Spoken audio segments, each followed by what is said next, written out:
विष्णु पुराण के अनुसार प्रत्येक द्वापर युग में भगवान विष्णु वेद व्यास के रूप में आते हैं और वेद जो कि एक हैं 4 भागों में विभाजित करते हैं। ये विभाजन वेदों को मानव की सीमित क्षमताओं के अनुकूल बनाने के लिए किया जाता है। इस प्रकार वेद व्यास सिर्फ एक उपाधि है जिसका अर्थ है वेदों का संकलन करता।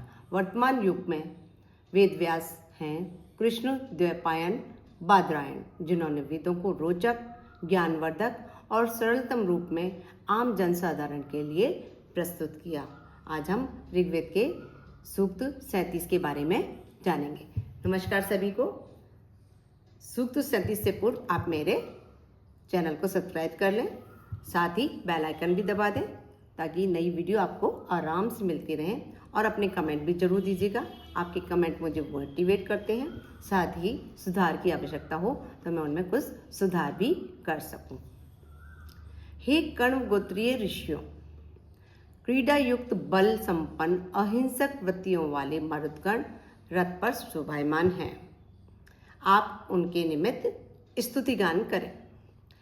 ये मरुदगण स्वदीप्ति से युक्त धब्बों वाले मृगों, वाहनों सहित और आभूषणों से अलंकृत होकर गर्जना करते हुए प्रकट हुए हैं। मरुदगणों के हाथों में स्थित चाबुकों से होने वाली ध्वनियाँ हमें सुनाई देती हैं, जैसे वे यहीं हो रही हैं। ये ध्वनियाँ संघर्ष के समय असामान्य शक्ति प्रदर्शित करती हैं।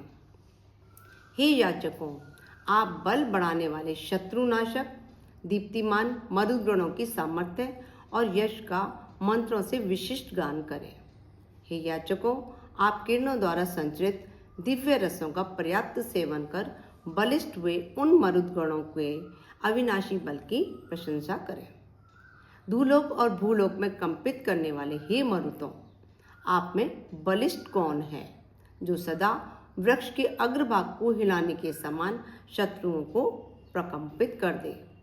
हे मरुदगणों, आपके प्रचंड संघर्षक आवेग से भयभीत मनुष्य सुदृढ़ सहारा ढूंढता है, क्योंकि आप बड़े पर्वतों और टीलों को भी कंपा देते हैं। मरुदगणों के बारे में तो मालूम ही है, मरुदगणों के बारे में हम पहले मालूम बता चुके हैं। और मरुदगण हैं इंद्र के सखा, साथ ही उनके एक तरह से सेना भी है। जब भी इंद्र को उनकी आवश्यकता होती है, मरुदगण उनकी सहायता के लिए दौड़े चले आते हैं। उन मरुदगणों के आक्रमणकारी बलों से यह पृथ्वी जरा जीर्ण नृपति की भांति भयभीत होकर प्रकंपित हो उठती है। इन वीर मरुतों की मातृभूमि आकाश स्थिर है। ये मातृभूमि से पक्षी के वेग के समान निर्बाधित होकर चलते हैं।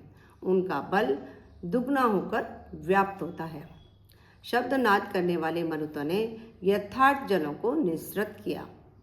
प्रवाहित जल का पान करने के लिए भागती हुई गौएं घुटनों तक पानी में जाने के लिए बाध्य होती हैं। विशाल और व्यापक न बिन सकने वाले जल वृष्टि न करने वाले मेघों को भी वीर मरुदगण अपनी तेज गति से उड़ा ले जाते हैं। हे मरुतों, आप अपने बल से लोगों को विचलित करते हैं। आप पर्वतों को भी विचलित करने में समर्थ हैं। जिस समय मरुदगण गमन करते हैं तब वे मध्य मार्ग में ही परस्पर वार्ता करने लगते हैं। उनके शब्द को भला कौन नहीं सुन लेता है, सभी सुन लेते हैं। हे मरुतों, आप तीव्र वेग वाले वाहन से शीघ्र आएं। कर्णवंशी आपके साक्षात्कार के लिए उपस्थित हैं। आप उत्साह के साथ तृप्ति को प्राप्त हों। हे मरुतों, आपकी प्रसन्नता के लिए यह हवि द्रव्य तैयार है। हम संपूर्ण आयु सुखद जीवन प्राप्त करने के लिए आपका स्मरण करते हैं। इस सूक्त में कण्व ऋषि के लिए बताया गया है। तो यहाँ ये बताया गया है कि कण्व ऋषि कौन है। कण्व ऋषि हिंदू धर्म में एक महत्वपूर्ण ऋषि हैं जिन्हें वेदों और पुराणों में वर्णित किया गया है। कण्व ऋषि एक महान ऋषि और तपस्वी थे जिन्होंने अपनी कठोर तपस्या और ज्ञान के बल पर उच्च आध्यात्मिक स्तर प्राप्त किया था। वह एक महान ऋषि के रूप में देखे जाते हैं। कण्व ऋषि ने अपनी कठोर तपस्या के बल पर आध्यात्मिक शक्तियां प्राप्त की थी। कण्व ऋषि ने शकुंतला को गोद लिया था, जो कि राजा दुष्यंत की पत्नी और राजा भरत की माँ बनी। शकुंतला का लालन पोषण कर्ण ऋषि द्वारा ही किया गया था। इस तरह ऋग्वेद में कई जगह कर्ण ऋषि का वर्णन आता है। ये हुआ सूक्त 37। अब हम मिलते हैं नए वीडियो में सूक्त 38 के साथ। तब तक के लिए नमस्कार। स्वस्थ रहो, खुश रहो, मस्त रहो।